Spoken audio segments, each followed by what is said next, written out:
exciting. Let's maybe talk about a possible someone who can be traded. Yes. Micah Parsons. Yes. There's all those glazing rumors, gaslighting rumors. The Cowboys. Lots of talk about it. I think it's just, honestly, I think it's an interesting question.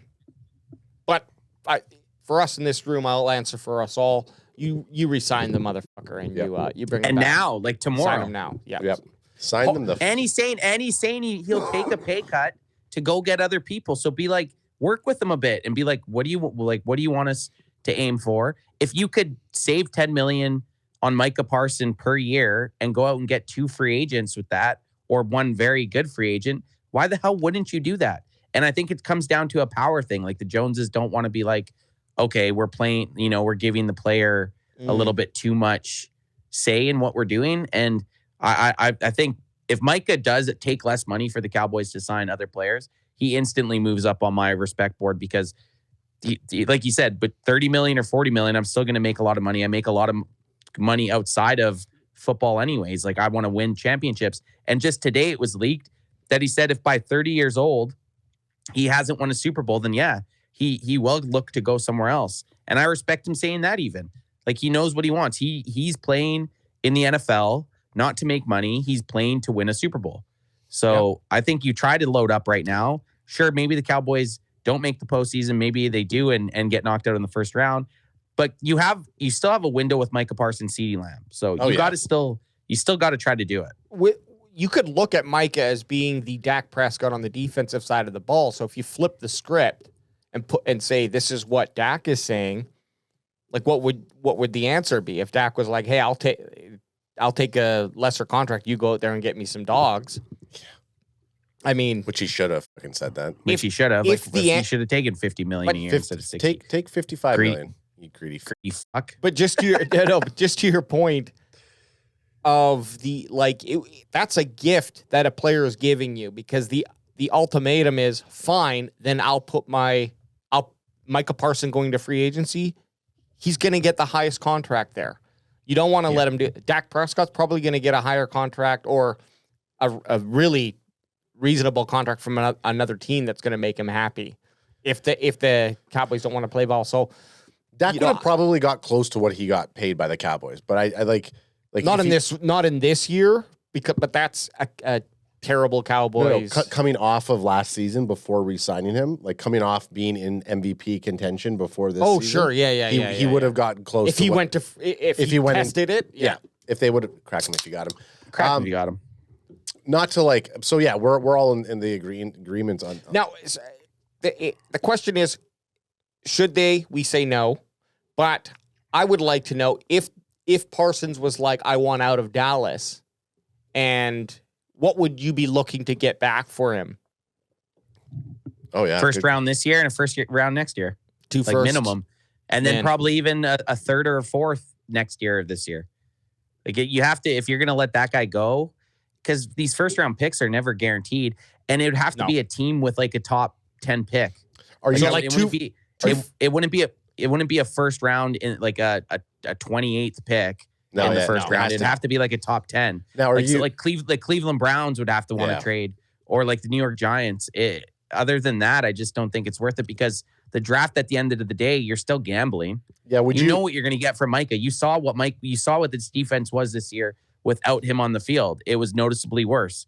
So if you are going to get rid of him or let him go, you need to at least be able to throw a couple darts at the board with first round picks. You're adding another first round pick to your repertoire. You're not swapping. Yeah. You're not swapping. No. I want top 10 pick, maybe even top 5 this year. Still have the 12th pick. Yep. And then I want probably a third this year and then a first next year. Otherwise, fucking pound sand. Well, because he's just too good. You can still build a defense around Micah Parsons. Yeah, and this year he had his best pace for sacks per game. Totally. Yeah. And I know, like, I was kind of sour on Micah a little bit going into 2024, and then he got hurt, and I was like, but he showed leadership this year. He really did.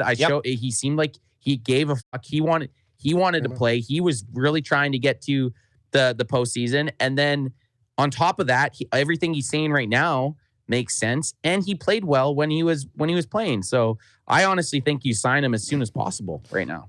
Yeah, and I mean it honestly would make the most sense, get him signed before free agency.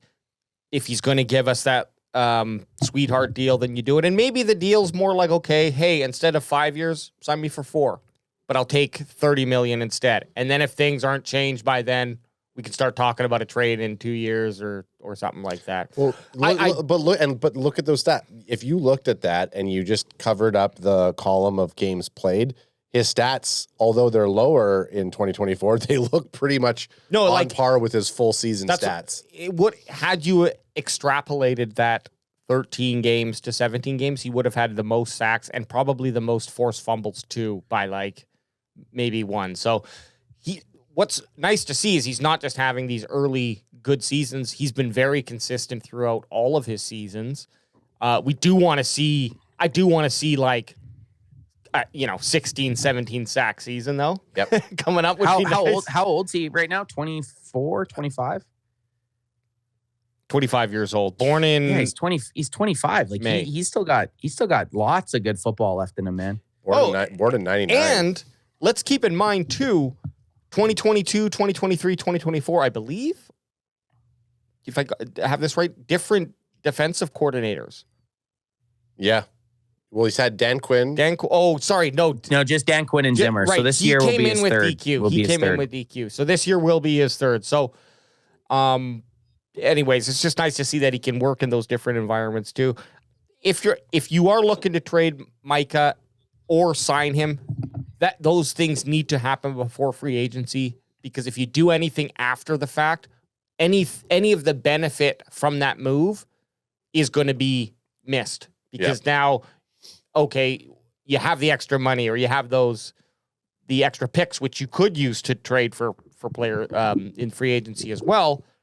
Okay, now you're just fucking waiting till next year again, and like the Cowboys did last season. I mean, and I know with two players. I definitely don't want to see them go like from like Micah to like a Myles Garrett. Like I don't want to see that type of trade. It's a sideways step, unless you end up with more capital. Yeah. Sorry, you could take a Myles Garrett plus you get all of these additional picks. I mean, it can work out in your favor. Backtracking, because I just want to. Unless you guys want to say one more thing about Micah Parsons. Oh, go for it. I think I've said everything he needs to hear. I fucking said it. So Margis in chat, said, as an Eagles fan, we laughed at Dakota's comments today. Did you guys see everything that was going on with Dak's comments and how people are like spinning it and kind of taking it?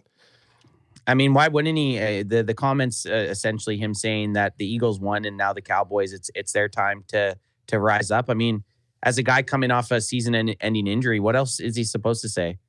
Really? Yep. Oh yeah, I can't wait to get back and get dog walked by the Commanders and the Eagles. No, he should expect to come back and win the Super Bowl. I want my starting quarterback to expect to win a Super Bowl if it happens, which it hasn't, but I still want him to feel that way. So I don't mind the comments, and he has taken quite a bit of heat from it, but I don't think there's anything wrong with it. Yeah, I agree. I watched. I didn't even know what was going on. Like I didn't even see it, but I ended up seeing Law Nation break it down and talk about it. And you kind of hit the nail on the head too, Anth. Like if he didn't say anything, or if he was kind of like all right about it, it's like we're gonna call him soft, and this is a weak quarterback. But he comes out, and if you look at his record against the Eagles or the NFC East teams, it's a better record. So outside of this year. And you hear Eagles fans, and they're obviously laughing. You're coming off; they just won the Super Bowl, and Dak says that, so maybe the timing's a little bit bad. But yeah, I would laugh at it too if I was an Eagles fan. Yeah. But I mean, it's again, what else is he? But Kyler Gaming saying he could have said nothing, but people would also. You gotta fight for your team, Dak. I don't know, $60 million quarterback. Let's see. And I need the context of like the question and how he said it. Obviously, a reporter was asking him questions. So what in the situation where he was asked a question, I'd like to know what else he should say. So I don't hate it. Alex is going to bring it up. R2J2 says it wasn't that they will be competitive with the Eagles and Commanders. It is that they are better than them and will be in the Super Bowl next year. Oh, I hang don't know. on, hang on, I think hang that's on. I think that's paraphrasing a little bit. 1 sec. Oh, sorry, Wage. No problem. I just want to. You want to make Oh, sure? you it's actually have what Dak said. Yeah. You have a clip of it. Okay, let's hear it. First, I like Let's us to talk about it, there? Yep. and then we'll listen to what it. And then we'll fuck Then it. we'll, and then I'll look stupid and because Dak's gonna make me look like an idiot. I mean, I feel like we compete with the Eagles and beat them for the most part when we played them. I don't want to say check the record when they're the guys holding the trophy right now. So credit to them. They've earned it and they deserved it by all means. But,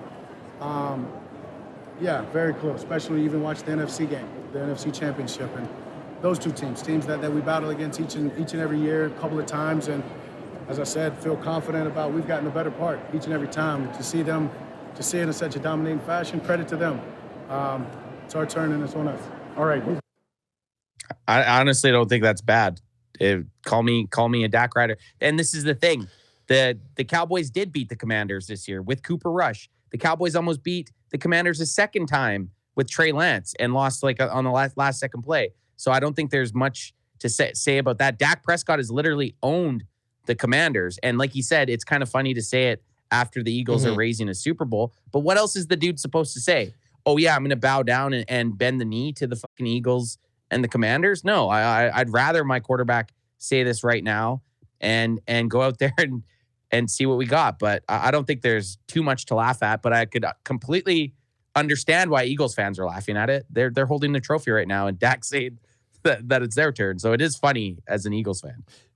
Yeah, and look, maybe that's the motivation that he likes. There are some times where you like to put yourself in a corner, so you got to fight out of it. And maybe he's looking to be like, look, this is the mentality I have moving forward. I don't mind it at all. I think he was respectful enough. It is difficult after the fact when one of your main rivals is hoisting the Lombardi. And he's at a children's Bad cancer, timing. and he's at a children's cancer fund thing, and everyone's just ripping him. They're just asking him about this question here. It's like, let the guy just be at a charity event. The funniest would be if the question was just like, well, how's your off season been? And that was like his response just totally trailed off. Exactly. We didn't necessarily hear the question, but I'm sure it was specific. The thing is, too, he's the face of the Cowboys. He's got to say something. He can't just say, oh, well, they played well and congrats to the Eagles. Like, I'd rather have him come out there and say, I feel like we can beat this team if we are, playing our top football, we can win. Yeah. Let's fucking go. Isn't any competitor going to say something? They better. You're not going to be like, man, the Eagles are dominating, and I just hope that they lose a bunch of free agents next year so that we can beat them.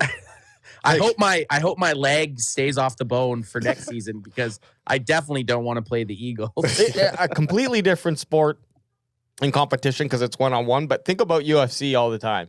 Like these guys will say they'll get knocked out and be like, "Was that video maybe one of you guys said from like years ago with the Ultimate Fighter guy? He gets the guy's knocked like out. asks him to get knocked out. He knocks him out, and he's like, "Yeah, he hits hard, but I wasn't knocked out." It's like Cut to him and he's totally out. he's snoring, like he's snoring, and it's he's like completely refusing to acknowledge that he got knocked out. For us as fans, we'd be like, "Dude, you're being dumb," but also that's a good competitive edge, being like, I can never lose. Even if I lose, I'm not losing. And of course, I don't remember it. No. Oh man, it's funny. I'm just gonna. I mean the guy. I don't remember it. I refuse to remember it. But like that type of thing, if you have skill, it's a good thing. If you don't have skill, then you're just arrogant or you're just people aren't going to. Yeah, stupid. Exactly. I'm going to just hit these 4 comments in chat. Kyler Gaming says textbook leadership stuff. We just don't want to hear it now. We want to hear it in August when we can have a little hope. We have 6 months of hell to go through first. For truth. Very true. I respect that. That's a great comment, honestly. He ain't wrong. Jenkins Gaming says, it's sad that this is brought up, shows just how much the Cowboys are number 1 in sports. Damn Jerry making the money. Yep. Brent Packer guy says, my take is Dallas is a year or 2 away. You have parts, not just good parts, but great parts. My thing went. You just have a lot of critical point failures, if you know what I mean. And then R2J2 says, better answer would have been congrats to them, and I am looking forward to getting back to playing against them. Nothing about past records. Also not wrong. Hey, that's why chat's real. Chat. Yep. I mean, I'm I'm biased. I'm biased. I see Dak say it and everyone gets on him and I'm like, yeah, I don't think it's that bad. But everybody in the comments is making really good points. Yeah, Ant's in And a hostage room right now, and Dak Prescott's off he's screen right now with the guy. And he's like, "You say it, Ant. You say it. You tell them, Ant." And he's just flogging his dolphin in front of him. Those big floppy feet. Yeah. I will smack those feet in your face.